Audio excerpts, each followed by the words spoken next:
ಎಲ್ಲರಿಗೂ ನಮಸ್ಕಾರ.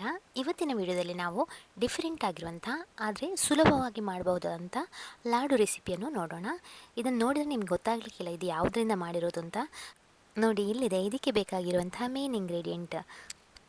ಇವತ್ತು ನಾವು ರಸ್ಕನಿಂದ ಲಾಡನ್ನು ಮಾಡ್ತಾ ಇದ್ದೇವೆ. ಮೊದಲು ನಾವು ರಸ್ಕನ್ನು ಚೆನ್ನಾಗಿ ಪುಡಿ ಮಾಡಿಕೊಳ್ಬೇಕು. ಪುಡಿ ಮಾಡುವಾಗ ಮಿಕ್ಸರ್ ಜಾರ್ನಲ್ಲಿ ಯಾವುದೇ ನೀರಿನ ಅಂಶ ಇರಬಾರ್ದು. ಈ ಥರ ನಾವು ನಯವಾಗಿ ಪೌಡರ್ ಮಾಡ್ಕೋಬೇಕು. ರಸ್ಕಿನ ಪೀಸ್ ಏನಾದರೂ ಇದ್ದರೆ ಅದನ್ನು ತೆಗೆದುಬಿಡಿ.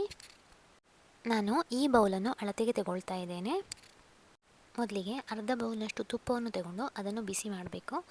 ತುಪ್ಪ ಕರಗಿದ ಮೇಲೆ ಅದಕ್ಕೆ ನಾವು ಪುಡಿ ಮಾಡಿದಂಥ ರಸ್ಕಿನ ಪೌಡರನ್ನು ಹಾಕಿ ನಿಧಾನಕ್ಕೆ ಚೆನ್ನಾಗಿ ಮಿಕ್ಸ್ ಮಾಡಬೇಕು. ಫ್ಲೇಮ್ ಮಾತ್ರ ಮೀಡಿಯಮಲ್ಲಿ ಇರಬೇಕು.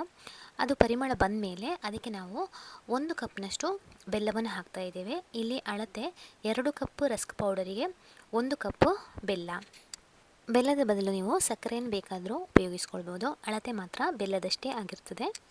ಜೊತೆಗೆ ಏಲಕ್ಕಿ ಪೌಡರ್ ಕೂಡ ಸೇರಿಸ್ಕೊಳ್ಬೋದು. ಗ್ಯಾಸ್ ಆಫ್ ಮಾಡಿದ ಮೇಲೆ ನಾವು ಅದಕ್ಕೆ ಅರ್ಧ ಬೌಲ್ನಷ್ಟು ಹಾಲನ್ನು ಹಾಕಬೇಕು.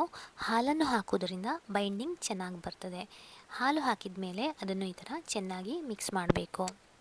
ಟೋಟಲಾಗಿ 5-6 ನಿಮಿಷಗಳ ಕಾಲ ಬಿಸಿ ಮಾಡಿದರೆ ಸಾಕು. ಯಾಕೆಂದರೆ ಇದರಲ್ಲಿ ಯಾವುದೇ ಹಸಿ ವಾಸನೆ ಇರೋದಿಲ್ಲ.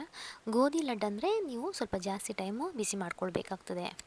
ಇದೀವಾಗ ಉಂಡೆ ಕಟ್ಟುವ ಕನ್ಸಿಸ್ಟೆನ್ಸಿ ಬಂದಿದೆ. ಸ್ವಲ್ಪ ತಣ್ಣಗಾದ ಮೇಲೆ ಇದನ್ನು ನಾವು ಉಂಡೆ ಕಟ್ಟಿಕೊಳ್ಬೇಕು. ಒಂದು ವೇಳೆ ರಸ್ಕ್ ಜಾಸ್ತಿ ಸ್ವೀಟ್ ಅನ್ನಿಸಿದರೆ ನೀವು ಸಕ್ಕರೆ ಅಥವಾ ಬೆಲ್ಲದ ಕ್ವಾಂಟಿಟಿಯನ್ನು ಸ್ವಲ್ಪ ಕಡಿಮೆ ಮಾಡಿಕೊಳ್ಬಹುದು. ನಿಮಗೆ ಬೇಕಾದ ಸೈಜಲ್ಲಿ ಉಂಡೆ ಕಟ್ಕೊಂಡ್ರೆ ಲಾಡು ರೆಡಿ ಆಗ್ತದೆ.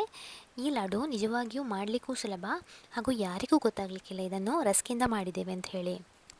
ನಿಮ್ಮ ಮನೆಯಲ್ಲಿ ಏನಾದರೂ ರಸ್ಕನ್ನು ತಂದಿದ್ದರೆ ಈ ಥರ ರೆಸಿಪಿಯನ್ನು ದಯವಿಟ್ಟು ಟ್ರೈ ಮಾಡಿ. ಹಾಗೆ ಮಕ್ಕಳಿಗೆ ಮತ್ತು ದೊಡ್ಡವರಿಗೆ ಸಹ ತಿನ್ನಲಿಕ್ಕೆ ಕೊಡಿ. ಮತ್ತು ನನಗೆ ಹೇಳಿ ಈ ರೆಸಿಪಿ ಹೇಗಾಗಿದೆ ಅಂತ ಹೇಳಿ. ಈ ವಿಡಿಯೋ ಇಷ್ಟವಾದಲ್ಲಿ ದಯವಿಟ್ಟು ಲೈಕ್ ಮಾಡಿ, ಚಾನೆಲ್ಗೆ ಸಬ್ಸ್ಕ್ರೈಬ್ ಮಾಡಿ, ವಿಡಿಯೋಗಳನ್ನು ನೋಡಿ. ಹಾಗೆ ಫ್ಯಾಮಿಲಿ ಮತ್ತು ಫ್ರೆಂಡ್ಸ್ ಜೊತೆ ಇದನ್ನು ಶೇರ್ ಮಾಡಿ. ಮುಂದಿನ ವಿಡಿಯೋದಲ್ಲಿ ಇನ್ನೊಂದು ರೆಸಿಪಿಯೊಂದಿಗೆ ಸಿಗ್ತೇನೆ. ಅಲ್ಲಿವರೆಗೆ happy cooking. Take care. Bye. Thank you for watching.